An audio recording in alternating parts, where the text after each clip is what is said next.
How's it going, everyone? It's Classy, and I've been hearing some people think or say that the HGiG tone mapping function has not been working correctly on the LG G1 or C1, so I just wanted to show the difference with the new update. So I had the 3.11.21 firmware out of the box, so I tested here with HGiG and then off and then on. And in the HDR calibration menu on the Xbox Series X, if you go all the way to the left at this screen, you're at 300 nits, and then each click right is 50. So if you do 10 clicks to the right, you would be at 800, and then it should be a solid white box with HGiG. However, with off and on, it shouldn't turn solid white, but I was finding with off that off was behaving exactly the same as HGiG. So I don't think the question is, was HGiG broken? I think it should be, was off broken? So what I'm going to do is load up Dirt 5 on one of the Arizona maps and point it right at the sun, and then take measurements with the different tone mapping settings. So with HGiG on, with the original firmware that was on the TV, was getting just shy of 630 nits on that sun. So Dirt 5 is a game that supports HGiG, so that's what it should be doing. And then I'm going to disable HGiG now, and if disable or off was working properly, then it would not be the same as HGiG on. Now the reason that it seems that off is broken and not HGiG is that with the dynamic tone mapping turned off, the actual brightness should be lower. However, it's measuring basically the same as HGiG turned on. And as we saw with the Xbox HDR calibration menu, it was doing the same thing as HGiG as well. So now, out of curiosity, I'm going to turn the dynamic tone mapping to on and just see what happens. And you can easily see that when you turn it to on, the entire image appears to get brighter, but what's happening is it's raising all of the mid-range levels.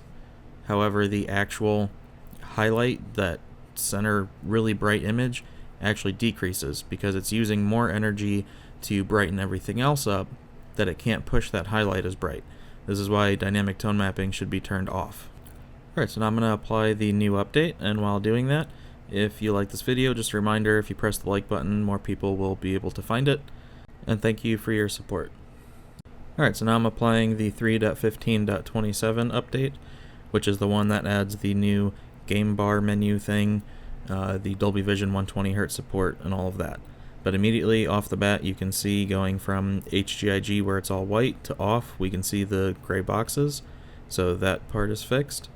And now here at this bright sun, if we switch from HGiG, where it's nice and defined and bright, and we put it to off, you can see an immediate drop in brightness on the sun. So I think this shows that before the update, the offsetting definitely was not functioning as it should have. Now during the time of this update, I had to restart the game, and the weather isn't exactly the same, so the sky is a little bit different. So these numbers won't match the previous numbers, however it will still show the difference between the new update having HGiG on versus off versus tone mapping to on. And again, if you do set the tone mapping to on, the sun kind of blows out, but it's a little bit brighter than off, but not as bright as HGiG. So here we're measuring about 520 with HGiG enabled, and then gonna come back and switch it to off. I could have put a cut in here, but I just want to show that nothing else is changing.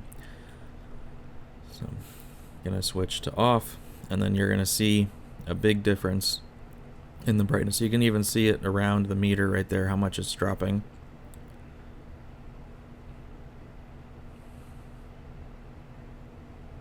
Yeah, now it's down to 325 or so.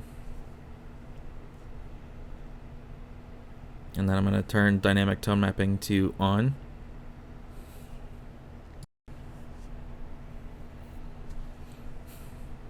And again, not trying to cut this out, just so you can see that it's There's been no other change. It's still the same sky in the game. So again, the whole sky brightens up. However, before we did not get an increase over off, but that's because off was working the same as HGiG. Now that off is working the way off should, there is a slight increase of about 20-ish nits over off. But again, it's not nearly as bright as HGiG because it's spending too much energy trying to brighten up everything else on the screen. So go back to HGiG, and then we go from just under 350, now back up over 500. So huge difference. Definitely use HGiG for gaming. And just to sum up, HGiG has been functioning correctly. It was the dynamic tone mapping set to off that was not working as intended. So that pretty much covers it for this video. Let me know if it helped you out, and thanks for watching. Have a good one, and I'll see you in the next one.